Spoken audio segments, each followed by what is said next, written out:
ஆவிக்குரிய விழிப்புணர்வு உங்களை யார் என்று நீங்கள் நிஜமான யார் என்று அறிய வைக்கும்.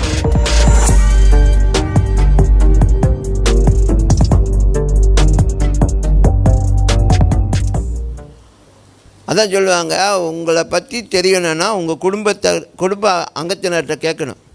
இவர் எப்படி ரொம்ப சாந்தமாக இருப்பார், சேர்ச்சுக்கு வந்தா இழுப்பாங்க பாருங்க, மூச்சு அடைக்கிற மாதிரி. என்ன பாஸ்டர் சொல்கிறீங்க? வீட்டில் புயல் பாஸ்டர், வீட்டில் புயல்.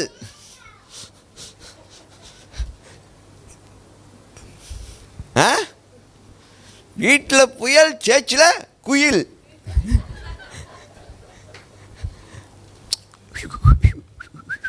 ஓ, அழகான சத்தம்லாம் இவர் பேசும்பொழுது. ஐயோ, அவ்வளோ அப்படியே மருடு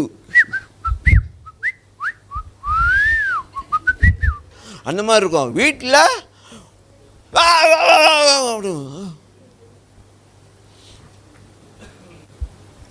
நேற்று டிக்டாக்ல ஒரு இது பார்த்தேன். ஐயோ, இயேசுவே உங்களை நேசிக்கிறேன், ஆண்டவரே உங்களை நேசிக்கிறேன், உங்களுக்காக வாழணும் ஆசைப்படுறான்னு. மறுநாள் காலையில் ஒரு நடந்துட்டு போவார், ஒரு எதிரில் வந்தவன் இடிச்சிடுவான், ஷோல்டரை இடிச்சிடுவான். எத்தனை அவன் இடித்தவன் சொல்லுவான், சாரி பிரதர்னு. இவர் ஸ்டார்ட் பண்ணுவார் பாருங்க, அப்படியே எனக்கே புரியல. அவன் சொன்ன விதெல்லாம் பார்த்தா அவன் மூடிட்டான். அப்போ தெரிஞ்சுங்க இந்த அளவுக்கு ஏதோ பேசியிருக்கான். ஆனால் அன்னைக்கு நைட்டு என்னது, ஆண்டவரே சொத்திருக்கிறேன், ஆண்டவரே நான் உங்களை நேசிக்கிறேன், நீ எனக்கு வேணும், ஓ நான் அப்படி பயங்கரமாக ப்ரே பண்ணுவோம்.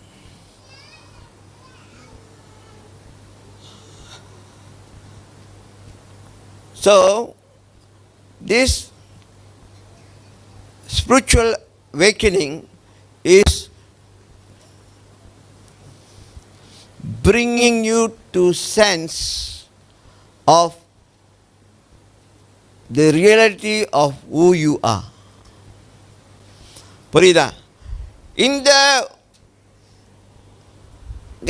விழிப்புணர்வு, ஆவிக்குரிய விழிப்புணர்வு உங்களை யார் என்று நீங்கள் நிஜமான யார் என்று அறிய வைக்கும்.